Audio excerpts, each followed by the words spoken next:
Voyons maintenant ce qu'il en est des rappels d'aliments. Les fabricants d'aliments recourent à de nombreux mécanismes de contrôle pour s'assurer de la salubrité de leurs produits.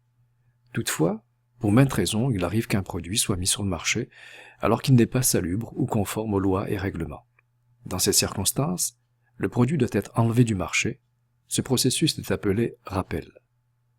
Si votre établissement a acheté un produit qui n'est pas salubre ou conforme aux lois et règlements, et si vous l'avez vendu à un autre, vous devez le rappeler. L'exploitant doit retirer ou rappeler tout produit qui est impropre à la consommation humaine.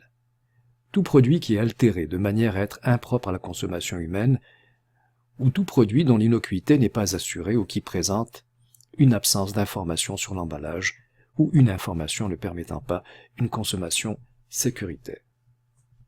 À titre d'exemple, prenons le cas des allergènes qui n'ont pas été mentionnés sur l'étiquette de ces produits tels que trempette normandin, pâté au saumon, patate parisienne. Chacun de ces produits a fait l'objet d'un rappel par l'Agence canadienne d'inspection des aliments.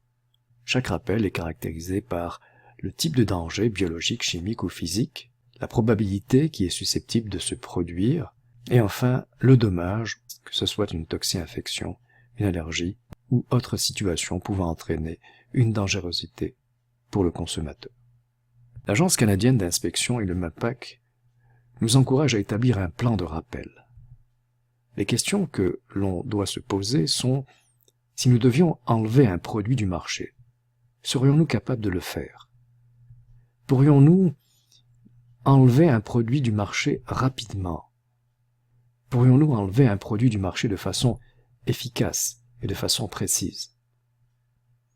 Si un fournisseur nous informe qu'un ingrédient ou un emballage qu'il nous a vendu n'est pas conforme, et que nous avons utilisé cet ingrédient ou cet emballage pour un de nos produits, pourrions-nous identifier ce produit et l'enlever du marché?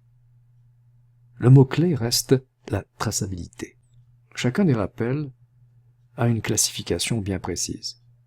La classe 1 est celle qui est la plus préoccupante puisqu'il s'agit d'un danger dont la probabilité raisonnable d'effets nuisibles graves sur la santé peut aller même jusqu'à la mort.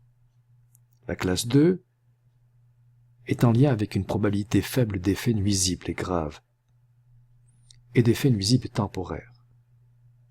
En fait, la classe 3 est en rapport avec une probabilité quasi inexistante d'entraîner des effets nuisibles sur la santé.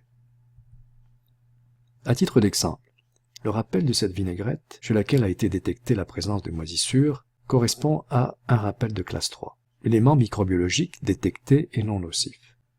Pour ce qui concerne ce rappel, la classe 2 a été définie par rapport à la nature de l'agent microbiologique détecté et de son pouvoir pathogène.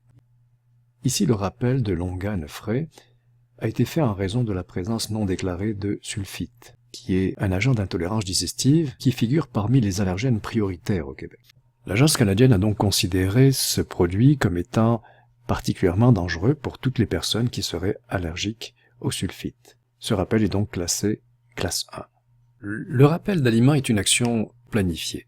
Il s'agit d'enlever rapidement et efficacement du commerce le ou les produits non salubres ou non conformes au règlement que notre magasin ou notre établissement a acheté et vendu. Lorsqu'un produit alimentaire est non salubre et qu'il doit faire l'objet d'un rappel, nous devons impérativement avoir la liste de nos clients. Cette liste de clients doit être gardée pendant une période qui dépasse la durée de conservation du produit. Pour chaque client, il faudra connaître bien sûr ses coordonnées, nom, adresse, et tous les moyens possibles pour pouvoir communiquer avec eux dans les plus brefs délais. La deuxième étape consiste à identifier clairement tous les produits à rappeler. Troisième étape serait de mettre à l'écart tous les produits à rappeler. Pour pouvoir répondre à ces deux étapes clés, il va falloir travailler ou produire par numéro de lot. À titre d'exemple, un registre de production ici nous permet d'envisager une planification de production par numéro de lot. La quatrième étape est de préparer le communiqué. Et cinquième étape, de distribuer cet avis de rappel. Et ensuite, de décider du sort du produit retourné. Enfin, en dernière étape, il s'agit de corriger la cause du rappel si il est possible, selon les recommandations de l'Agence canadienne d'inspection, de procéder aux modifications nécessaires et suffisantes pour rendre sécuritaire le produit rappelé. Voyons quelques exemples de rappels qui ont été faits sur des produits qui ont présenté donc une dangerosité pour le consommateur. Cette conserve familiale a été analysée au niveau bactériologique et a révélé la présence de Clostridium botulinum. Ce produit ne mentionnait pas la présence d'allergènes. Ce produit renfermait de la listeria, celui-ci des salmonelles. Ce produit représentait un danger par la présence de salmonelle. L'allergène qui est le lait n'avait pas été mentionné. Sur cette étiquette et ce produit fini, la présence de sésame ou de graines de sésame n'avait pas été mentionnée. Ces raisins secs ne portaient pas non plus sur leur emballage la mention de l'allergène ou de l'agent d'intolérance digestive, les sulfites. Sur ce produit, la présence de moutarde et de sulfite avait été omise. Pour ces bonbons, la présence de sulfite n'était pas mentionnée. D'autres conditions en lien avec une dangerosité peuvent faire l'objet d'un rappel. Ainsi, pour ces bonbons, c'est la présence de métal dangereux qui avait motivé donc un rappel. Ici, la présence d'éclats de verre, de morceaux de plastique. On voit donc une variété d'éléments qui pourraient entraîner un rappel des produits très diversifiés. Dans toutes les situations où un produit ne permet plus une consommation sécuritaire, un rappel est appliqué. Il s'agit de répondre de façon rapide, efficace et ciblée pour optimiser le maximum de chances de réussite, d'épargner tout accident ou toute conséquence néfaste sur la santé du consommateur.